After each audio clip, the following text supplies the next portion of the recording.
पत्नी पार्वती मैया को उपदेश कर रही है और कहती है पत्नी को अपने पति को त्रिदेव से बढ़कर के मानना चाहिए। त्रिदेव यानी ब्रह्मा विष्णु महेश, इन तीनों से बढ़कर के अपने पति को मानना चाहिए।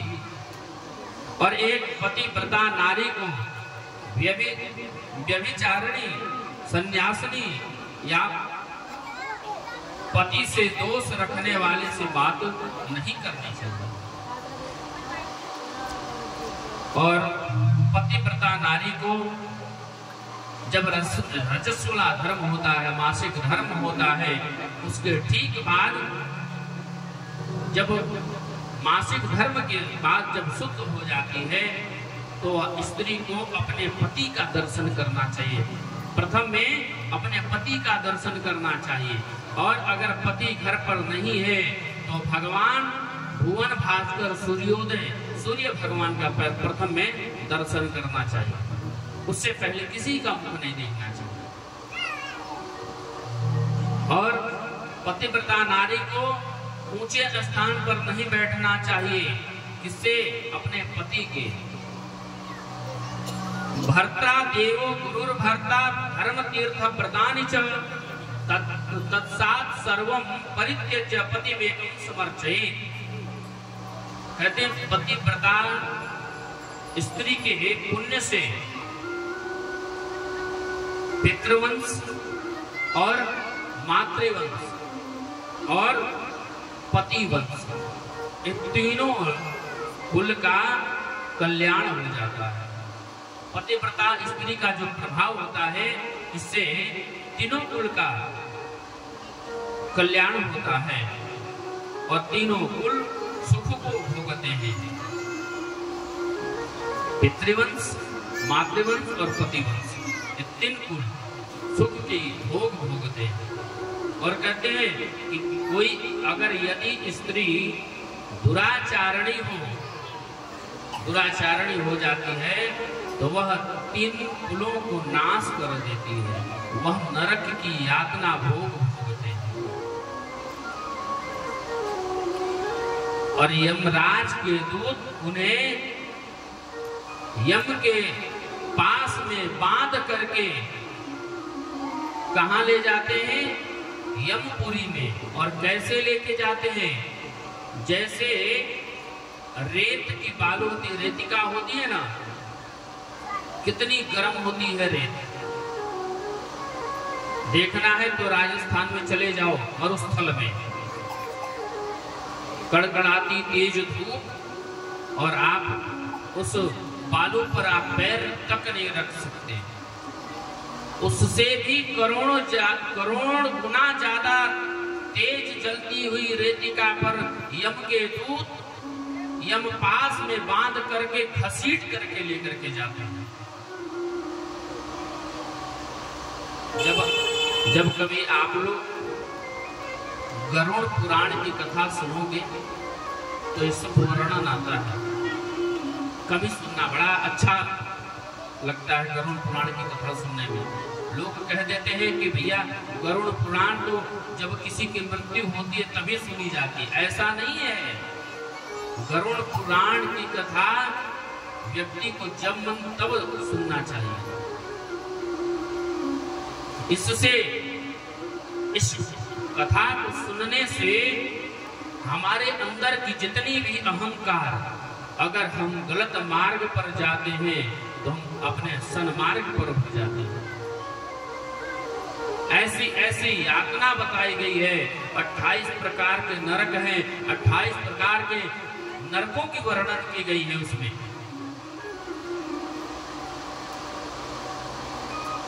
इसी प्रकार से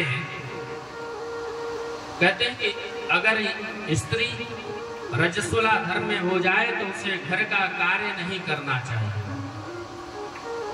है ना। उसको चाहिए कि एक स्थान पर एक कमरे में अपना रहे, क्योंकि अन्नपूर्णा का साक्षात वो मंदिर होता है। और स्त्री को पति की सेवा करने से सम्मान स्वतः ही प्राप्त हो जाता है। जैसे कैसे सम्मान प्राप्त होगा? जैसे मान लीजिए कोई डॉक्टर साहब है, ठीक है, उन्होंने तो डिग्री धारक बन करके डॉक्टरी कर लिया, तो डिस्पेंसरी खोल दिया, अस्पताल खोल दिया, तो डॉक्टर साहब कहलाने लगे। या नहीं भी खोले तो डिग्री है तो क्या डॉक्टर साहब, और उनके धर्मपत्नी क्या कहलाने लगे? फिर लोग डॉक्टर आए फिर कहेंगे, उनके पास ना डिग्री होते हुए भी स्वतः ही डिग्री धारक हो जाती है वो। अच्छा, पंडित जी की पत्नी पंडिताई है ना, भले वो कुछ ना जानते हो, पंडित जी की पत्नी पंडिताई कहलाने लगेंगी। वकील की पत्नी वकीलाई है ना, और सेठ जी की पत्नी सेठानी। राजा की पत्नी, राजा है अगर उससे कोई भी विवाह कर लेगा तो क्या कहलाएगी वो?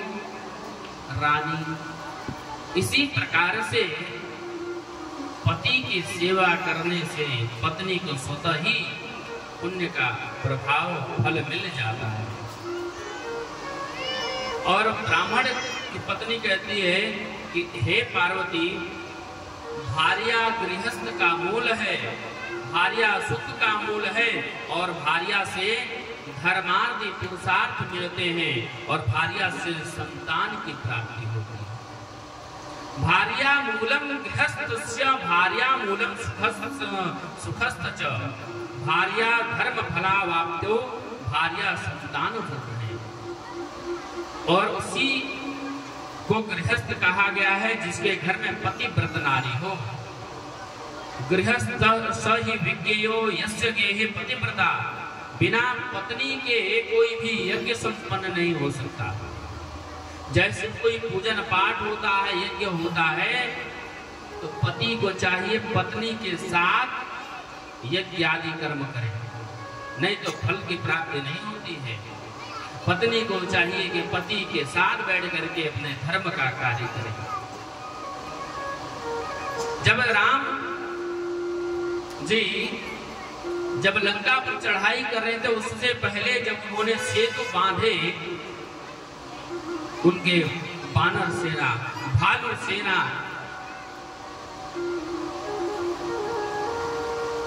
पत्थरों के पुल बना दिए। उससे पहले जब उन्होंने संकल्प किया, पूजन किया, क्योंकि जब शुभ कार्य किया जाता है तो ग्रह नक्षत्र देख करके और पूजन पाठ किया जाता है, देवताओं का आवाहन किया जाता है। तो राम जी ने जब पूजन प्रारंभ किया तो उससे पहले उन्होंने सोचा कि ऐसा कौन सा विद्वान है जो इस कार्य को करा सके। तब महात्मन के अनुसार राम जी ने रावण को आदेश दिया, उनसे याचना किया पूजन करने के लिए। लेकिन यहाँ प्रश्न अब ये होता है कि राम जी की तो पत्नी है नहीं, कैसे पूजन हो?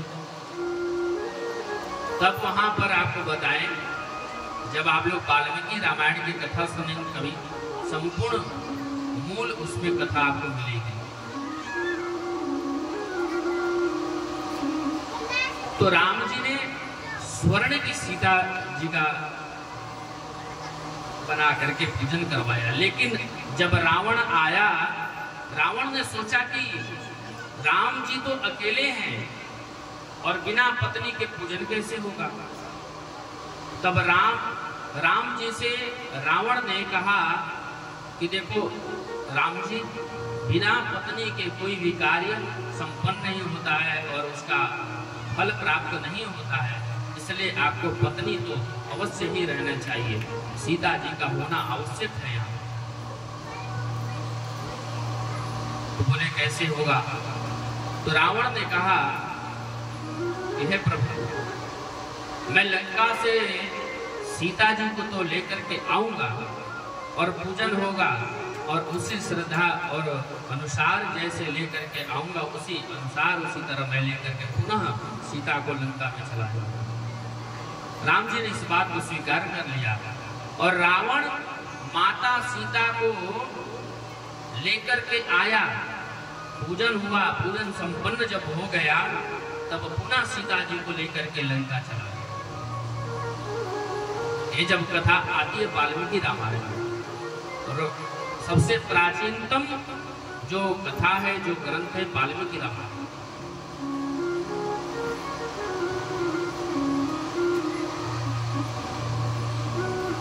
ब्राह्मण की पत्नी ने कहा पार्वती जी से कि हे पार्वती,